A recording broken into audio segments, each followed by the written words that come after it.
रातों रात तुम्हारे मकान ढा दिए जाएंगे।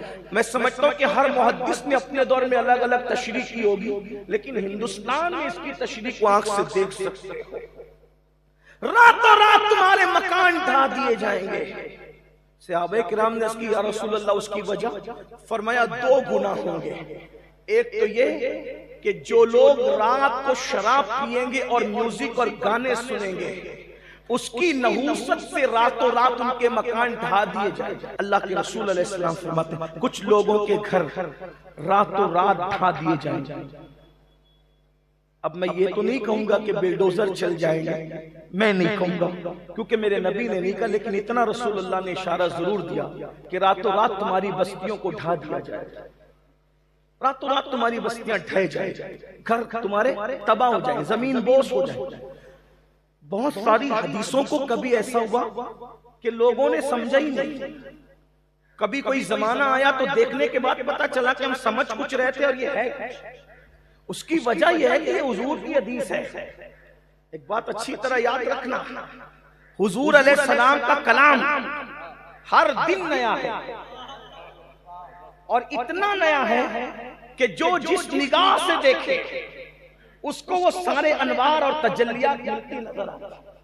भाइयों वो सैयदुल फुसहा है, फुसहा सैयदुल फुसहा, फुसहा के सरदार हैं और उनके आगे अरब के फुसहा की कैफियत को मेरे इमाम यूं बयान करते हैं, फुसहा अरब के बड़े बड़े तेरे आगे यूं है दबे नचे, कोई जाने मुंह में ज़बान नहीं बल्कि जिस्म में जान नहीं। जब वो जाने कायनात कलाम करते हैं तो बड़े बड़े फुसहा की कैफियत ये होती है कि वो सर का इशारा करना भी भूल जाते हैं। उनकी फसाहत और बलागत का आलम ये है, अल्लाह अकबर, क्योंकि वो अपनी मर्जी से कभी कलाम करते ही नहीं। जबान उनकी होती है, कलाम खुदाबंद कुद्दूस का होता है।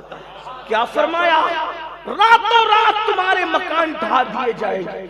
मैं समझता हूँ कि हर मुहद्दिस ने अपने दौर में अलग अलग तशरीह की होगी, लेकिन हिंदुस्तान में इसकी तशरीह को आंख से देख सकते हो। रातों रात तुम्हारे मकान ढा दिए जाएंगे। सहाबा किराम ने इसकी या रसूल अल्लाह उसकी वजह फरमाया दो गुनाह होंगे। एक तो ये कि जो लोग रात को शराब पिएंगे और म्यूजिक और गाने सुनेंगे, उसकी नहूसत से रातों रात उनके मकान ढा दिए जाएंगे। भाइयों ये जो लोग जो ढाते हैं ना, ये कठपुतली है। अल्लाह की मर्जी के बगैर पत्ता नहीं हिलता। अल्लाह रब्बुल इज्जत की तलवार खुद जाहिरी तौर पर किसी को सजा देने नहीं आती, बल्कि कुदरत किसी ना किसी को मुसल्लत करता है। कभी हलाकू को, कभी चंगेज खान को, कभी किसी को, कभी किसी को, कभी किसी को, कभी कलमा पढ़ने वाले को, कभी मुनकिरीन इस्लाम को। मगर याद रखना, जब भी कोई जुर्म करता है उसके जुर्म की सजा उसको मिल के रहती है। अल्लाह के रसूल अलैहिस्सलाम फरमाते हैं, अल बिर ला यबला व ज़ंब ला युंसा दय्यान ला यमूत एमल मा शि'त कमा तदीनु तुदान। आका इरशाद फरमाते हैं, नेकी कभी पुरानी नहीं होती। एक बात मैं अपने उलमा के सामने सबक सुनाने की नियत से अर्ज करूं, अगर काफिर भी नेकी करे अल्लाह उसकी नेकी का सिला उसको भी देता है। अगरचे दुनिया ही में देता है मगर देता है, आखिरत में न दे ये उसका अदल है, उसकी शान है। लेकिन काफिर को भी उसकी नेकी का सिला उम्र की दराजी की शक्ल में, राहत की शक्ल में, रोजी की शक्ल में सिला मिलता है। अलबिर ला यबला, नेकी कभी पुरानी नहीं होती। व ज़ंब ला युंसा, और गुनाह कभी भुलाया नहीं जा सकता। अगर मासूम से भी इज्तिहादी गलती हो जाए तो अल्लाह रब्बुल इज्जत किसी न किसी अंदाज में उस पर भी वो अपनी शान के मुताबिक शफकतों वाला प्यार भरा इताब जरूर फरमाता है। इसलिए कि वो बहुत गज्जूर है, बहुत गज्जूर है। किसी से भी गुनाह हो जाए, गुनाह की सजा उसको मिलके इतनी सी भी सजा मिलेगी कि उसका चिराग गुल हो जाएगा, मगर उसको सजा मिलेगी। उसको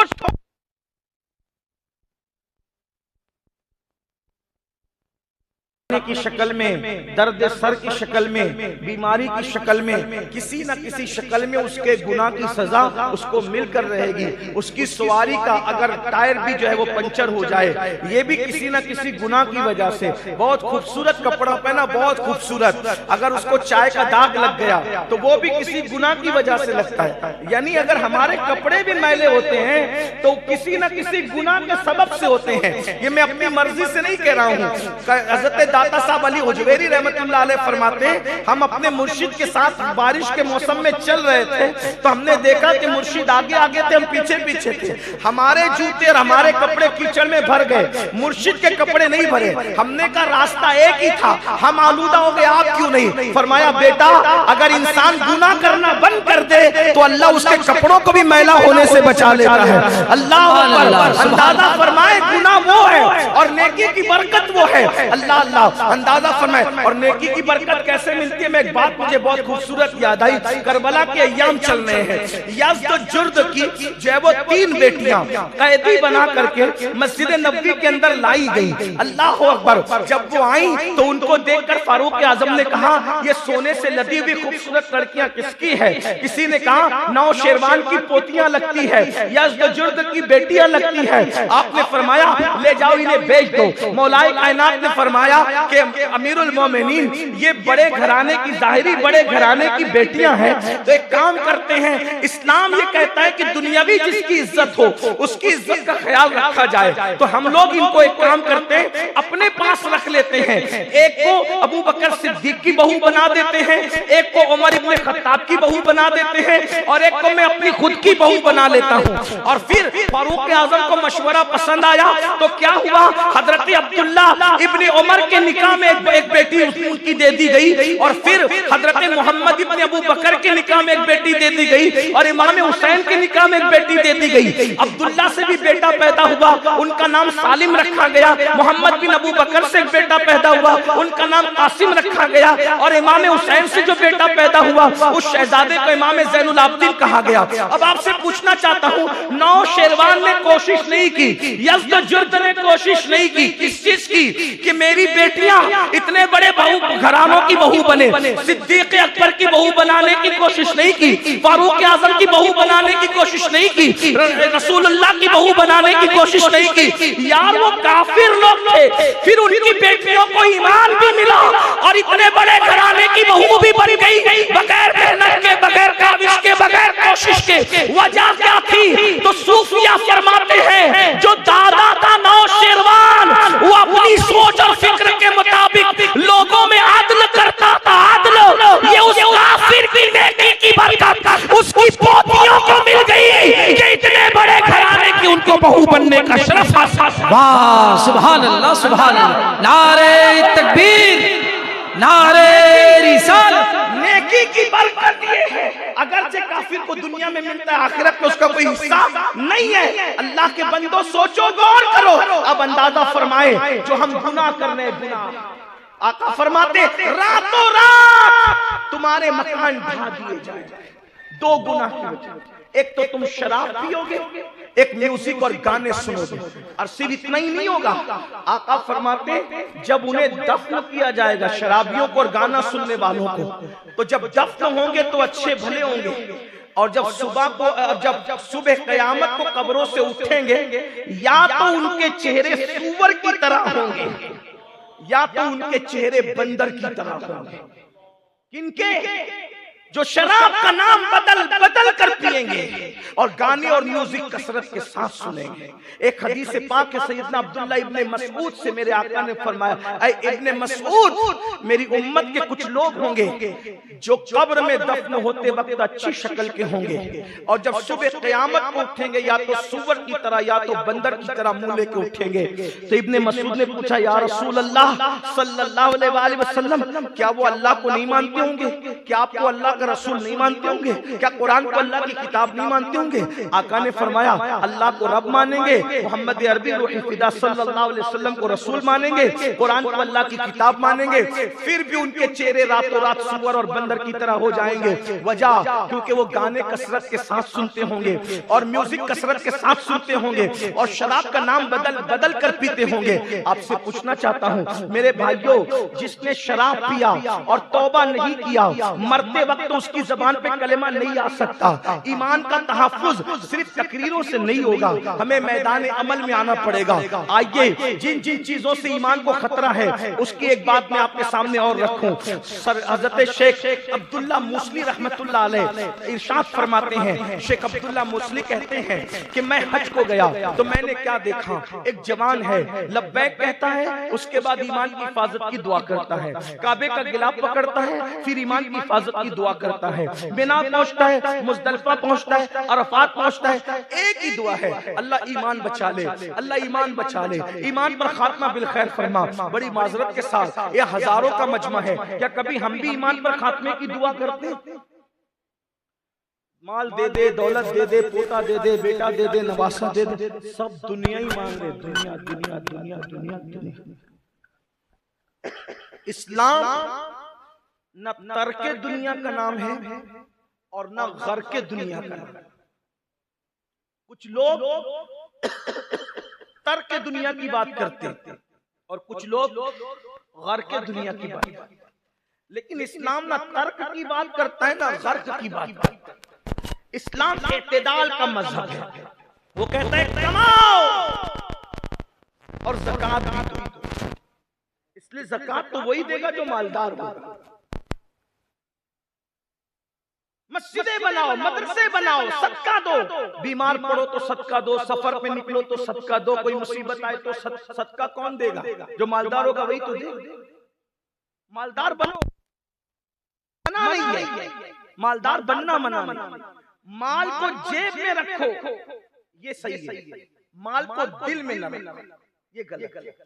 जैसे इमाम गजाली कहते हैं, कश्ती जब तक दरिया में रहेगी कामयाब रहेगी, कश्ती के अंदर दरिया आ जाए तो क्या होगा? कश्ती डूब जाएगी। तो हम दुनिया में रहे, दुनिया हमारे अंदर न रहे। कीमती कपड़े पहनना इस्लाम की तालीम के खिलाफ नहीं है, अच्छा खाना खाना इस्लाम की तालीम के खिलाफ नहीं है। आप हुजूर अलैहिस्सलाम की जिंदगी देखें, तालीम में उम्मत के लिए, गरीबों की हौसला अफजाई के लिए पेट पे पत्थर भी बांधते हैं और फिर मालदारों के लिए उसवा देने के लिए मुर्गी भी खा रहे, मछली भी खा रहे, पेवन माला भी पहन रहे और कभी कभी 27 ऊंट देकर एक एक जुब्बा भी खरीद रहे। 27 ऊंट देकर एक जुब्बा खरीदा, मिस्री जुब्बे खरीदे, यमनी जुब्बे खरीदे।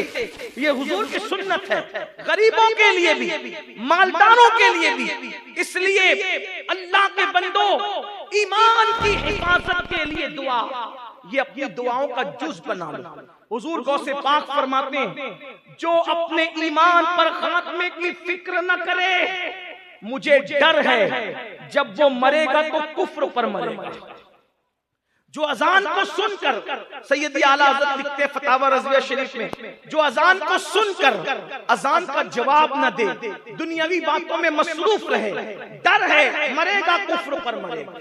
आइए किबला हुज़ूर अमीर सुन्नी दावत इस्लामी तशरीफ लाने, हम अपने कायद का इस्तकबाल कर लें कि चमक को सूरज के पर्दे के पीछे से छुपा लेते। जो तारे होते वो तो, जो चिराग भी ना हो तो उनकी क्या हैसियत हो सकती है। तो इसलिए मैं ये चाहूंगा कि इतने खूबसूरत से माहौल में, क्योंकि आप जिस शख्सियत को देख रहे हैं, आप पहले महसूस कर लें कि ये कोई आम कोई मुकर्रिर नहीं है, आपकी बस्ती में कोई आम मुकर्रिर नहीं है। ये आप जिनको देख रहे हैं, ये वो हस्ती है भाइयों कि पूरी दुनिया में इश्क़ रसूल के हवाले से जिस तहरीक सुन्नी दावत इस्लामी ने इनकलाब पैदा किया है, ये उसके अमीर हैं। हजारों उलमा जिनके शागिर्द हैं, इस एतबार से कि बड़े बड़े हमारे साथी उलमा को हजरत जब नसीहत करते हैं तो उनकी अपनी कैफियतें बदलती है। यानी जो उलमा की नशिस्तों में खिताब करते हैं, ऐसी हस्तियां आपको कभी कभी नजर आती हैं।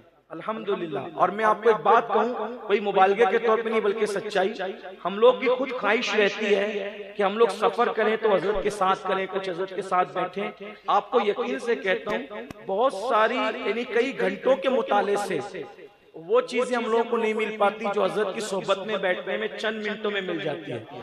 एक एक जुमला ऐसा कभी कभी जबान से अदा करते हैं जिस पर पूरी पूरी तकरीर, पूरी पूरी किताबें तैयार हो जाए। ये मैं नहीं कह रहा हूँ, हुजूर मुफक्किर इस्लाम अल्लामा कमरुज़्ज़मा खान साहब क़िबला आज़मी, जिनको लिसानुल अस्र कहते हैं, जिनकी खिताबत को सुनने के लिए हुजूर मुफ्ती आज़म रहमतुल्लाह अलैह खुद मुश्ताक रहा करते थे। और जब कभी उनकी आमद से पहले मुफक्किर इस्लाम का खिताब हो जाता तो पूछते कि क्या मुफक्किर इस्लाम का खिताब हो गया? मुफक्किर इस्लाम मैं कह रहा हूँ, वो नाम लेते थे, लेकिन मैं छोटा हूँ, इसलिए हमारे यहाँ ये भी है कि का नाम लेना भी छोटों के लिए बेअदबी से करीब तस्वुर किया जाए। तो मुफक्किर इस्लाम का खिताब हो गया जी, हो गया। एक बार मेरे सामने फिर कर ये हुजूर मुफ्ती आजम था।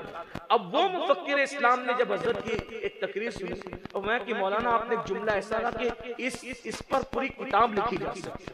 यानी हुजूर, मैं शागिर्दों की बात, मुबल्लिगीन की बात नहीं कर रहा हूँ, इतना बड़ा मुफक्किर कि कई बर्रे आज़मों तक जिसकी खिदमात का दायरा, दीनी खिदमात का वसी है, उनकी ज़बान और भी बड़े बड़े बुजुर्गों ने इस तरह की बात कही। आज आपकी बस्ती में वो खतीब आए, सिर्फ खतीब नहीं है, पूरी तंजीम अल्हम्दुलिल्लाह, बल्कि जमात अहले सुन्नत जिस पर नाज करती, ऐसी शख्सियत है। आप हजरत को सुनिए, मैं बात करूंगा तो बहुत यानी कि उतना आपको यानी कि गिज़ा आपको नहीं मिल सकेगी। और मैं तो इस बस्ती में फिर कभी ना कभी आता जाता रहता हूँ। आप हजरत आज हजरत को सुनिए, और जहाँ हजरत बेहतरीन मुक़र्रिर हैं, बेहतरीन मुहर्रिर भी हैं, और बेहतरीन कलमकार भी है, बेहतरीन शायर भी है, और सबसे बड़ी बात यह है कि ये इंसान साज अपने अंदर जो है वो सलाहियत रखते हैं, इंसान साजी की जो हमारे असलाफ में थी।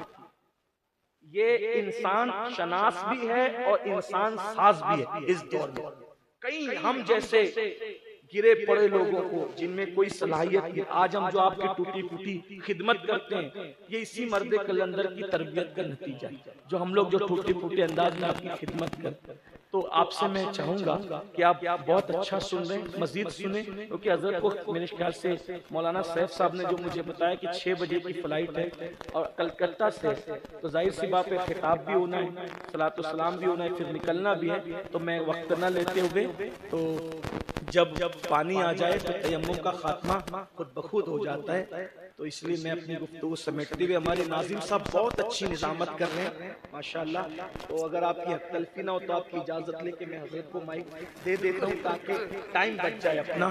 तो मैं 4 मिसरे दुआइया मिसरे पढ़ता हूँ, आप सब उस पर आमीन कहें और आप सब सुने। हो सके तो मोबाइल जेब में रख लें, क्योंकि जब वो इतने सारे कैमरों से बयान रिकॉर्ड हो रहा है। अगर आपको बयान ही चाहिए तो इसके जरिए आपको मिल सकता है। जब आप खुद रिकॉर्ड कर रहे होते हैं तो आपकी तवज्जो रिकॉर्डिंग की तरफ होती है, आप हाजिर होकर भी गैर हाजिर रहते हो। और इससे बड़ी महरूमी की कोई बात नहीं कि हाजिर होकर आदमी गैर हाजिर रहे, बल्कि अब तो जलसों का नहीं, सुनहरी जालियों के सामने भी यही हाल हो गया है। वीडियो कैमरा चालू करके बीवी को बताते हैं हुजूर को सलाम कर लो, वो समुंदरों पार से सलाम कर रही है, हाजिरी दे रही है। और ये कितना बड़ा महरूम है, महरूम जमाना इसको कहिए कि ये हाजिर होकर भी गए। अंदाजा फरमाए तो ये कैमरों ने हमें कहां तक पहुंचाया और इन मोबाइलों ने हमें कहां तक पहुंचाया। सोचो कि क्या हो गया। जरूरत के मुताबिक इस्तेमाल करो।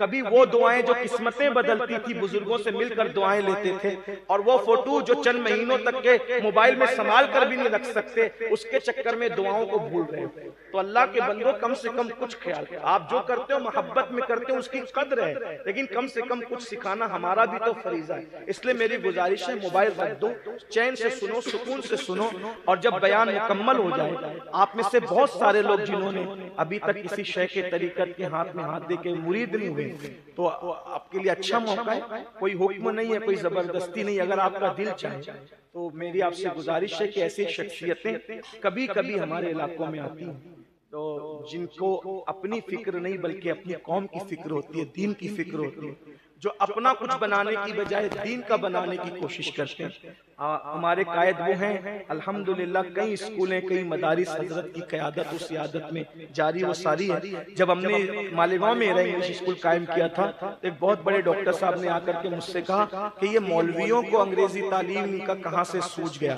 तो मैंने कहा कि हमारे कायद हमारे अमीर ने हुक्म दिया इसलिए हमने स्कूल कायम किया। तो उन्होंने एक जुमला कहा कि जो चीज शाहजहां को नहीं सूझी है वो चीज मौलाना शाकिर को सूझी है। काश कि ये बात शाहजहां को सूझ जाती तो हिंदुस्तान का नक्शा कुछ और होता। तो यानी कि जिन स्कूलों से इल्हाद फैलाने की कोशिश की जा रही है, हमारे अमीर ने यह नारा दिया अंग्रेजी तालीम दो लेकिन इश्क़ रसूल के माहौल में, और अल्हम्दुलिल्लाह वो चल रहा है। तो मेरी गुजारिश है सुने, और बयान के आखिर में आप हजरात बैत हो तो आपके लिए बहुत ज्यादा बेहतर है इंशाअल्लाह। किसी गांजा पीने वाले, किसी चरसी, किसी दिल की नमाज की दावत देने वाले से बहुत अच्छा है कि हम इन उलमा के हाथ पर बैत हो ताकि हमारी दुनिया और आखिरत दोनों समझ जाए। 4 मिसरे पढ़ता हूँ, अपने नाज़िम की तरह तो नहीं पढ़ सकूंगा लेकिन दुआया मिसरे है। तू मेरे अहद की तस्वीर है मेरे कायद, तू मेरे अहद की तस्वीर है मेरे कायद। उफुक उफुक पे लिखी है हिकायतें तेरी, गुबारे शहर पैगंबर की सर पे चादर है। फलक को छूने लगी है ये अजमतें तेरी, किसी की जय विजय हम क्यों पुकारे, क्या गरज हमको, हमें काफी है सैयद अपना नारा बुलंद करे। नारे तकबीर।